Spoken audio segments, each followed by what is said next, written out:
Okay, hello everyone. So this is part two of the overview lecture, all right, on looking at the overall introduction, okay, to this lecture 6. This part 2 will be looking at some specific policies, okay, that governments would have towards the minority groups. But before we do that, all right, we need to think about how come the governments have actually introduced these policies in the first place. Okay, so is it because there are definitely minority problems because of the fact that every SCA country is multi-ethnic? Okay, so therefore it's inevitable, it's bound to have minority issues. Okay, so therefore governments might have this mindset, okay, when they started to develop minority policies. All right. So therefore, they might already have this preconception, okay, that the minority issues or the fact that there are minorities in the country, right, it will eventually become an issue. Okay, so therefore, they would then come up with policies to preempt the minorities from becoming an issue. Okay, so therefore, from the government's point of view, all right, they might have a mindset, okay, whereby they think that ethnic diversity needs to be managed. Okay, so when you say manage, right, it can be presented in a negative manner. Okay, so therefore, this would then have consequences on its kind of policies that have come out, the implementation, and definitely in terms of its effectiveness, okay, in how the minorities responded to them.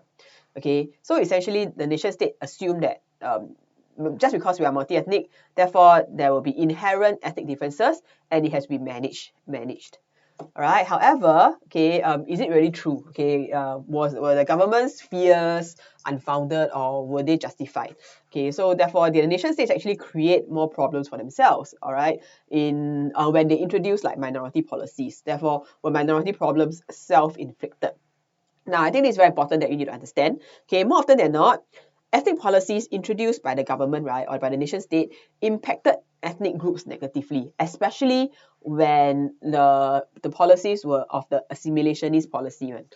Okay, so therefore it is meant to assimilate, meant to develop, all right, the minority groups, okay, and to take on majority identity, one. Okay, then it will impact the minority groups negatively. So therefore, the ethnic minority groups, right, they're also not stupid. Okay, so they will also have like negative response, right? So therefore, academics tend to argue that ethnic problems in Southeast Asia, right, it is not really an inherent issue, not because we are multi-ethnic, so therefore confirm we have problems. Okay, but it's more about the negative effects of state policies that were ironically, all right, created to manage these problems in the first place. Okay, so it's kind of like a double-edged sword or kind of like self-inflicted. They kind of ask for it. Okay, because the governments have this certain kind of mindset which might not be truly accurate.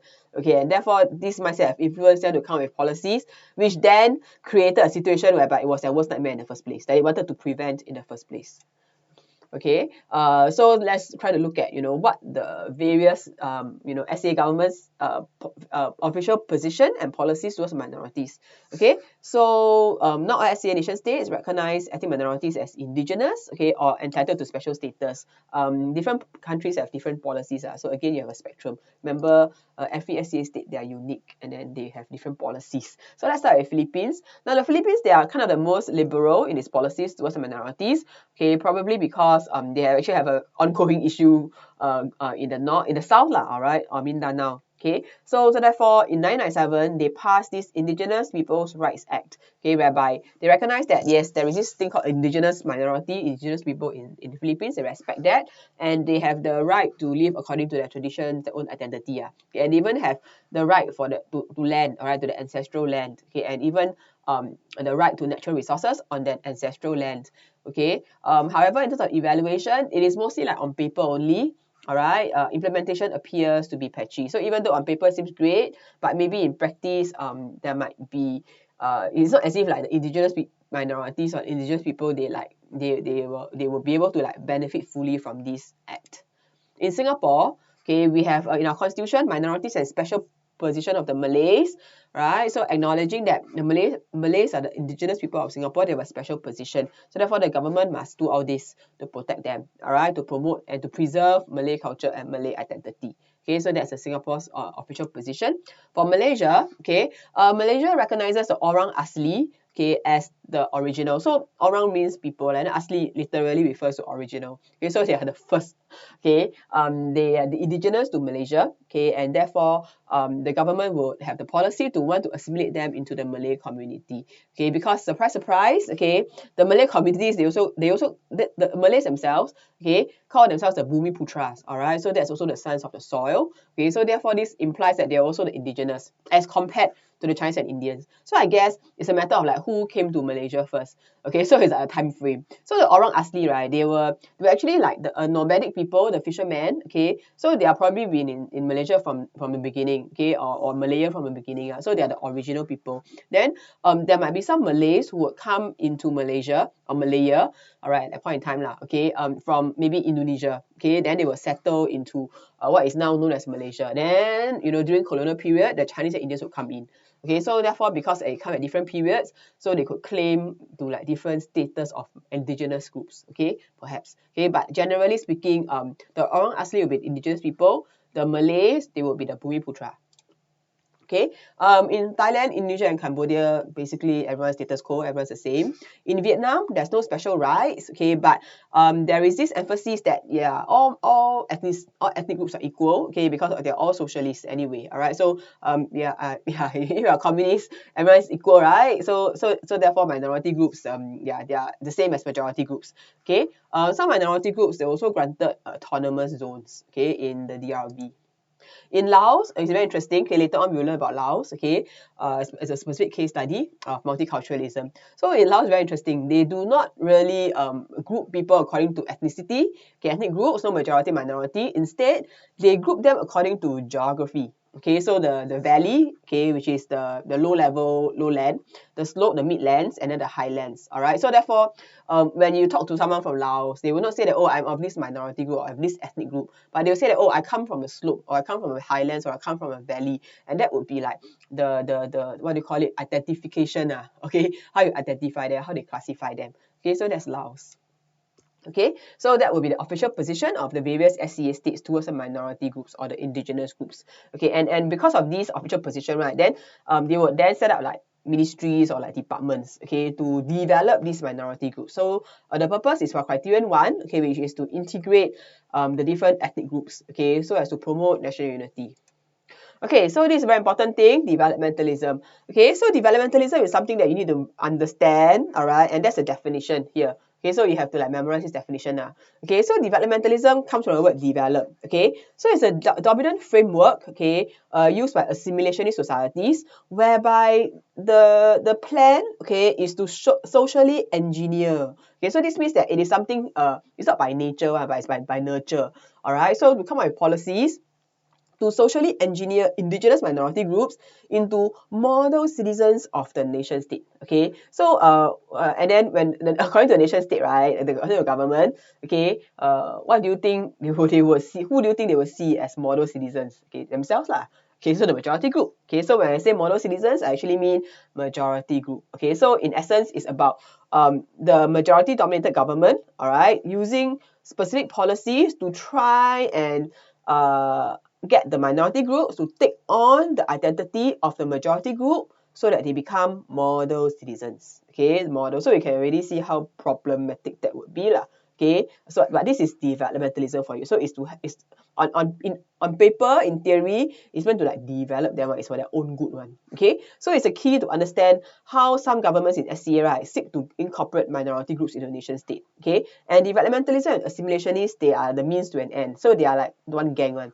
All right, assimilationist is like the end goal, which is to integrate minority groups, but on whose terms? All right, so in this instance, it is on the terms of the majority group. Okay, because the governments or countries, all right, they have assimilationist policies, right? They are ones who have this tendency to see the minority groups as being like inferior, as second-class citizens. Okay, so there's this need to like develop them. Okay, so that's develop them to become model citizens, aka themselves. Okay, the majority groups. Okay, so yeah, so that's why developmentalism and assimilationist, they are together, one means to an end, means to an end. Okay.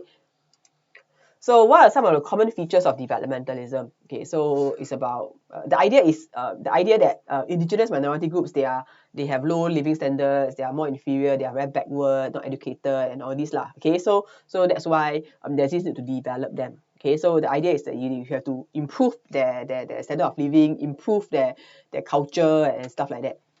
Okay, so it is a socio-economic and cultural project. So therefore, to give them like, you know, make them earn more money, make them change their way of making a living. Okay, and so also like, you know, getting their kids into schools and so-called, you know, giving them better culture, so to speak. Okay, but it's some form of like social engineering lah. Okay, and however, okay, we must look at the standards, okay, upon which the majority government has held. All right, when they want to develop these minority groups, the standard is actually themselves, because they see themselves as a model citizens. All right, so therefore there's this kind of like compulsion and pressure, okay, asserted upon the minority groups to assimilate into the majority group. Okay, so when we look at developmentalism, right, we are actually seeing it manifested in 3 policies. So later on when you write essays, right, you will typically you spend 2 paragraphs to talk about developmentalism. Okay, language and education in one paragraph, transmigration and sedentarization and resettlement will be another paragraph. So 1 and 2 is 1 paragraph, 3 is 1 paragraph, so 2 paragraphs. Okay, so let's look at these various policies. So let's look at resettlement. So basically resettlement just means, I think in Singapore we're also quite familiar with this, right? Okay, so like when you move, like for example, oh this block en bloc, okay, this HDB flat en bloc, so you must resettle, go to another place. And anyway, in Singapore in the 1960s, we also have resettlement, whereby, you know, entire kampongs, they were like, you know, move to HDB flats. Okay, so that's resettlement. Okay, and it's a permanent resettlement. Okay, so we have 2 examples here. Okay, in Malaysia, right? So it's creation of Orang Asli reserves. Okay, so reminds me of what happened to the Native Americans in America. Okay, and Thailand. Okay, resettling the Hmong upland tribes in the new villages. All right, so therefore they actually create this kind of, like, according to the majority government, they think it's very nice, like 5-star hotels. All right, for these minority groups, but the minority groups, they have been uprooted. Okay, and they shifted to this kind of like places which might not be maybe the most ideal for them, or not the most conducive for them to continue their way of life. Right, so this would be some of the Orang Asli homeland and where they're like concentrated upon, they're called reserves, right? Okay, so this is what happens, okay, in the context of Thailand, right? So therefore you also have like so-called like new villages or so a place to like congregate them, to resettle. They uproot from their traditional homes, okay, and move into these places. Okay, sometimes there's this resettlement and sedentarization, right? It is deemed necessary, okay, because in the name of development, because basically the government want the land, the original land in which the minority groups were sitting on, okay, to get like natural resources, logging, whatever. Okay, so a lot of the minority groups, they are usually especially in mainland Southeast Asia, they're usually like the tribal people. They live in the highlands, all right? So therefore, the ancestral lands, right, they'll usually be like the forest, or they'll be, or their place will be near the sea, near the river and stream and all that. So it's like they would these places would be very rich in natural resources. Okay, and then in recent years, there's also resettled in the name of ensuring sustainable development. Okay, like building national parks, so have to like resettle the people who are originally living there. Okay, so that's resettlement or sedentarization. Maybe I forgot to say sedentarization. So sedentarization, right, comes from the word sedentary. Okay, sedentary means, you know, you stay put in one place. Okay, your sedentary lifestyle, right? So you're like a couch potato because you live a sedentary lifestyle. All right. So this idea about sedentarization, right, basically means because some of the minority groups previously they probably led like a nomadic lifestyle, so they don't have like permanent homes. Some of the minority groups were like that. Okay, so the idea is they want to make them stay put in one permanent place to stop their nomadic lifestyle. Okay, so therefore sedentarization is the opposite of nomadic lifestyle. Okay, so they want to let them stay put. Okay, so that's the idea. But basically it's still the same, move them from the original place to a permanent place, a new place. All right, now the next policy is transmigration. All right, transmigration is also about moving of people, but in this instance, okay, transmigration is usually a movement of people within the same country, okay, and usually for transmigration, right, is the majority group move into the minority areas. Okay, majority group move into minority areas. Okay, so we have like some various case studies here lah.